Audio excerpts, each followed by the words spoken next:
আসসালামু আলাইকুম ওরহমতুল্লাহি ওয়াবারকাতুহু। প্রিয় দর্শক মণ্ডলী, আপনারা কেমন আছেন? আশা করি আপনারা ভালো আছেন। আজকে আমি প্রতিদিনের মতো হয়তো একটা ভিডিও নিয়ে আসলাম আপনাদের উদ্দেশ্য করে। হয়তো এটা অনেক একটা শিক্ষামূলক ভিডিও। দেখুন, একটা দায়িত্বশীল স্ত্রী, একজন স্বামী যেমনই থাকুক না কেন, সেই ক্ষেত্রে স্ত্রীর উপর কিন্তু সম্পূর্ণভাবে নির্ভর করে একটা স্বামীর চরিত্রটা। আর সেই স্বামীর চরিত্র যদি ভালো কিংবা খারাপ হোক, তাকে ভালো পথে আনার মতো সম্পূর্ণভাবে লাগাম থাকে স্ত্রীর হাতে। তাই একটা প্রকৃত এবং দায়িত্বশীল স্ত্রী তার স্বামীকে কিন্তু কে থেকে কী আনতে পারে সেটা আপনারা অনুভব করতে পারবেন যদি এই ভিডিওটি আপনারা শেষ পর্যন্ত দেখেন। অবশ্যই এই হয়তো আমাদের, যদিও এটা নাটক, কিন্তু আমাদের সমাজে কিন্তু এরকম অনেকই হয়ে থাকে এবং সমাজের সাথে মিলে কিন্তু এই নাটকটা করা হয়েছে। তো আশা করি আপনারা সম্পূর্ণভাবে দেখবেন এবং সম্পূর্ণ শেষভাবে দেখে একটা কমেন্ট করবেন আপনাদের এই ভিডিওটি কেমন লাগলো। তবে কথা না বাড়িয়ে সরাসরি নিয়ে যাচ্ছি আপনাদের সেই ভিডিওটির মধ্যে। এই যে উঠেন উঠেন, ঘুম থেকে উঠেন। আমি নাস্তা টেবিলে যাচ্ছি, নাস্তা দিচ্ছি, আপনি নাস্তা করতে আসেন। আসেন। ঘুমাবো না, ঘুমাতে পারবেন না। নাস্তা টেবিলে যাচ্ছি, নাস্তা খেতে আসেন। সকাল নাস্তা খাই না। আগে যা করেছেন সেটা ভুলে যান। এখন থেকে সবসময় নাস্তা করবেন, তারপর বাকি সব কাজ। আসেন, তাড়াতাড়ি আসেন।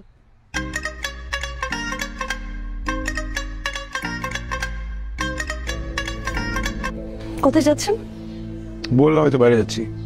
বাইরে কেন যাচ্ছেন? আমার ইচ্ছা আমি তাই যাচ্ছি। আপনার ইচ্ছা তো হবে না। এখন থেকে আপনি ভুলে যাবেন না আমি আপনার বিবাহিত স্ত্রী। এখন থেকে আপনার যা ইচ্ছা সেটা অর্ধেক অংশ আমার। আপনার একা ডিসিশনে সবকিছু হবে না। আমাকে আপনার অপছন্দ হতেই পারে, স্বাভাবিক, সমস্যা নেই, কোনো সমস্যা নেই। কিন্তু খাবার কি দোষ করেছে? আপনি খাবারটা খেয়ে যেতে হবে। আপনার যদি খাবার খেতে ভালো না লাগে তাহলে আপনি অভিনয় করেন। আর আপনি যদি অভিনয় করতে না পারেন তাহলে আপনি ভুলে যাবেন না আমি কিন্তু গ্রামের খ্যাত। আমি এমন খ্যাত কাজ করবো যাতে আপনাদের মান সম্মান চলে যাবে। কার যাবে? কার যাবে? আপনাদের মান সম্মান যাবে। আপনি বলেন, আপনি কি মান সম্মান চান নাকি? যান, খান, খেতে যান।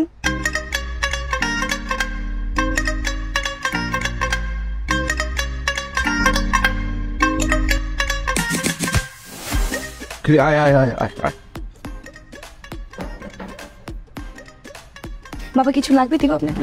না ঠিক আছে, ওগুলো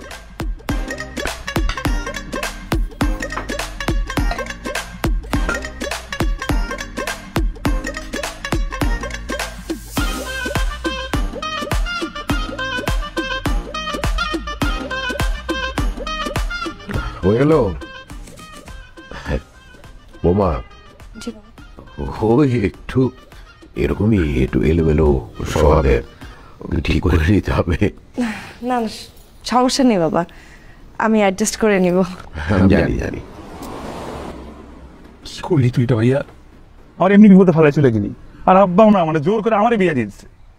আচ্ছা, কত সুন্দর কোনোদিন যে বড় ভাইকে ছোট ভাই বিয়ে করছে। আরে দূর, তোর কে বলছে যে আমার আগে তুই বিয়ে করছিস? মানে কি? আর আমি অনেক আগেই বিয়ে করে দিচ্ছি। কারে বিয়ে করছি? আপনি যে করে দেখতেছিস না, করে পার্টিকালে বিয়ে করছিস? এ দেখ, পার্টিকাল বলবি না, এখন কিন্তু তোর ভাবি আর রেজিস্ট্রি করো ভাবি। ঠিক আছে, তাহলে আমি কি করবো? এখন তুই একটা কাজ কর না ভাই, তুই একটু আব্বারে ম্যানেজ কর না। হ্যাঁ আইসে, তুই বারবার বাগড়াবাজি বিয়ে ম্যানেজ করবো আমি। বিয়ের আসর থেকে উঠতে গেলে আমার ঘরের একটা ডাকাইত চেপে বসে, ডাকাইত বউ না, বুঝছস? এখন তুই আমি ম্যানেজ করবো, আমাকে দিতে বিয়ে করে বসে আছিস। আমি কত কিছু কেমনে ম্যানেজ করবো? প্লিজ প্রেশার লাগতেছে ভাইয়া, নাম গাড়ি থেকে নাম। না, আমার প্রেশার লাগতেছে, নাম।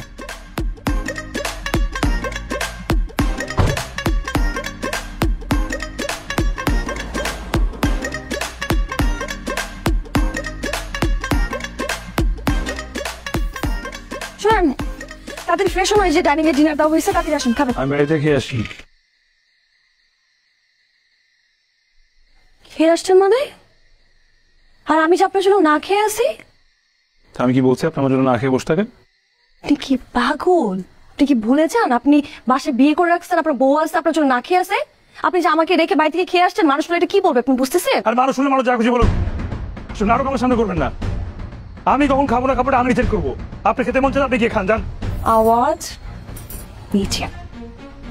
আপনার এই কথা যদি আমি আপনার মা বাবাকে বলি, আপনি বুঝতেছেন তারা কি পরিমাণ রাগ করবে আপনার প্রতি? আপনি কি চান আমি বলি? এসব কথা বাদ দিয়ে ঠিকঠাক মতো ডিনারে আসেন। ডিনার দেওয়া আছে, খাবেন। খেতে মন না চেলেও খাবেন, দরকার হলে বমি করবেন, সেই বমি আমি নিজ হাতে পরিষ্কার করবো, তারপর আপনাকে খাওয়াই ছাড়বো। ঢং বাদ দিয়ে খেতে আসেন। এই পর্যন্ত যদিও স্ত্রী অনেক উঁচু আওয়াজে কথা বলতেছিল, কিন্তু দেখেন শেষ পর্যন্ত কি হয়।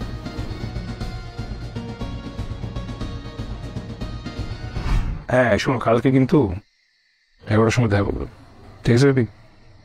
হ্যাঁ, wear something white, you know white is my favorite. Yeah. Phone করে দেখবেন আপনি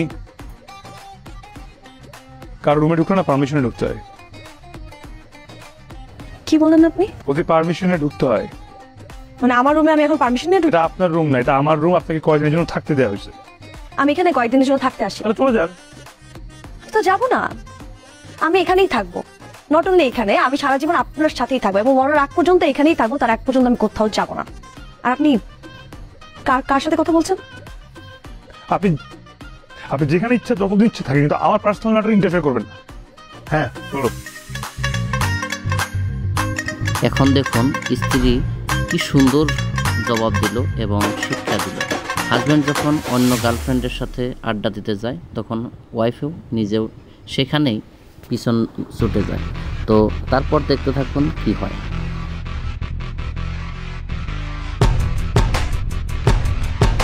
এই এই কেন কি কি হচ্ছে মানে?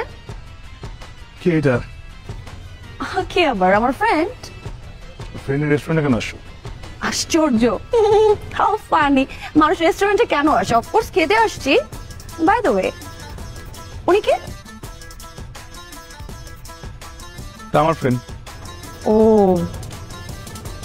মানে তুমি, সরি মানে আপনি আপনার ফ্রেন্ডকে নিয়ে রেস্টুরেন্টে খেতে আসতে পারেন, অথচ আমি আমার ফ্রেন্ডকে নিয়ে কেন রেস্টুরেন্টে খেতে আসতে পারবো না? এটা কোন বইতে লেখা আছে? আপনার ফ্রেন্ড কি জানে আমি আপনাকে?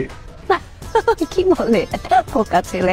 এক্সকিউজ মি, আপনার ফ্রেন্ড কি জানে আমি আপনার কে? আচ্ছা আপনি কে ভাই? চুপ থাকো, দুজনে মাঝখানে এসে মাঝখানে অনেক গ্যাপ আছে। Baby K? Actually I don't know, উনি হয়তো আমার দূর সম্পর্কে কেউ।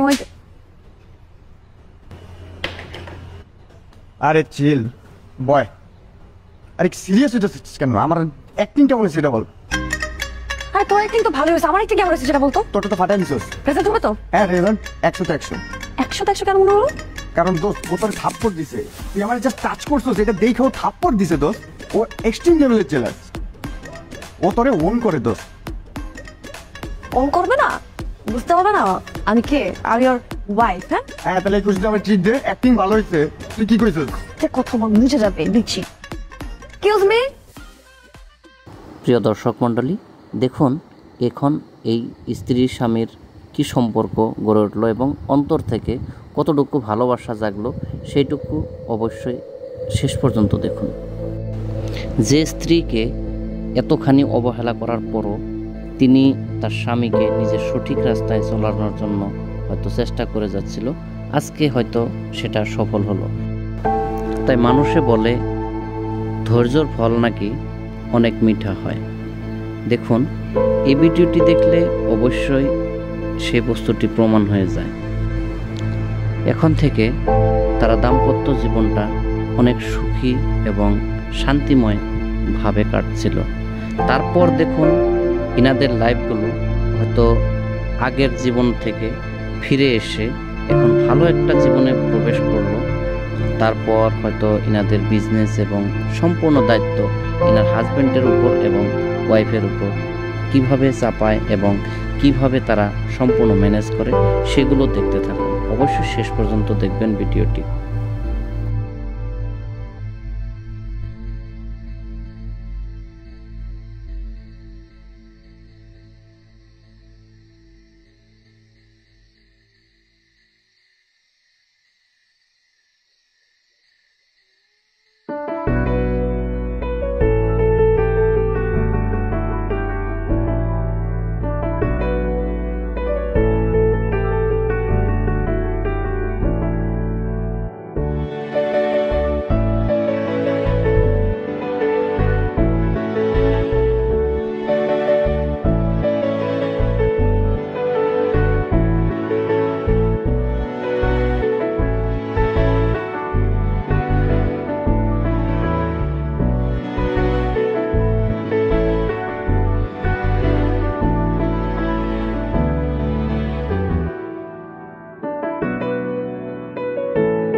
হট।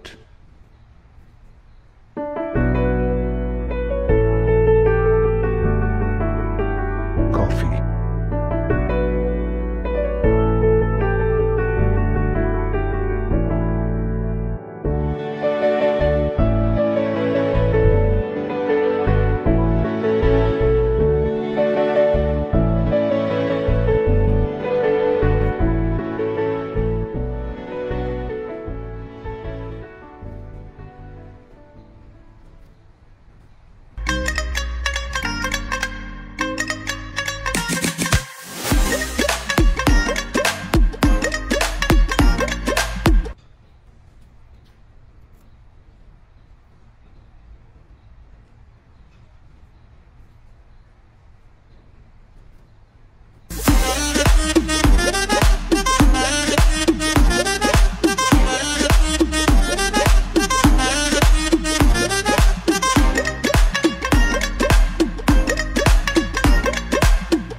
আরফান, বসো। কি কি হলো আপু? ওটা বসো কেন? চেয়ারে বসো। ওটা তো তোমার চেয়ার, তুমি বসো। ছিল, এখন থেকে এটা তোমার চেয়ার। এদিকে এসো, বসো।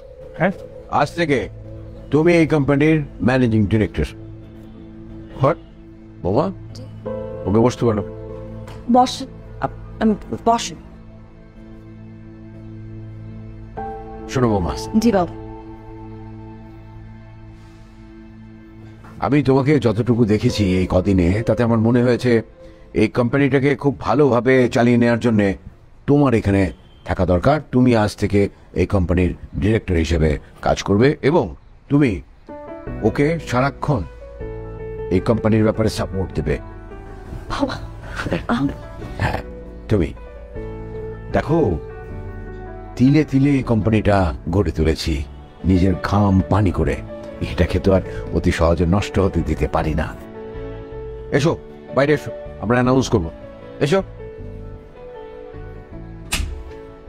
এসো, অ্যাটেনশন প্লিজ। আমি অত্যন্ত আনন্দের সাথে ঘোষণা করতে যাচ্ছি যে আমার ছোট ছেলে আরফান এই কোম্পানির এমডির দায়িত্ব পালন করবে এবং আমি আশা করছি আপনারা সবাই তাকে সবসময় সহযোগিতা করবেন। আমি এটাও ঘোষণা করতে চাই, আমার বৌমা মারিয়া এই কোম্পানিতে ডিরেক্টরের পদে অসীন হবে। ঠিক আছে, আপনারা তাকেও সহযোগিতা করবেন। আর রিয়াজ, জি স্যার। আগামী বোর্ড মিটিং এ কাগজপত্র রেডি করে ফেলেন যে এইগুলো পাশ করিয়ে নিতে হবে। ঠিক আছে? Okay sir. Thank you very much. Clap. বুঝলা? প্রিয় দর্শক মণ্ডলী, আপনাদের কাছে নিবেদন এই যে এই ভিডিওটি দেখে আপনাদের কীরকম লাগলো অবশ্যই বহুমূল্য কমেন্টের দ্বারাই আমাকে জানাবেন। আর এই ভিডিওটি দেখে অবশেষ আপনারা কি শিখতে পেলেন অবশ্যই রাইজের মধ্যে বা হয়তো বন্ধুদের মধ্যে শেয়ার করে দিয়ে তাদেরকেও দেখার সুযোগ করে তাদেরকেও এই শিক্ষা অর্জন করার জন্য শেয়ার করে দেবেন বা হয়তো সুযোগ করে দেবেন। ধন্যবাদ আপনাদের সবাইকে ভিডিওটি দেখার জন্য। পরবর্তীতে আবারও কিছু শিক্ষামূলক ভিডিও নিয়ে আপনাদের সামনে হাজির হব। ততক্ষণ পর্যন্ত আপনাদের সুস্বাস্থ্য এবং সুমঙ্গল কামনা করে আজকের জন্য বিদায় নিচ্ছি। খোদা হাফিজ।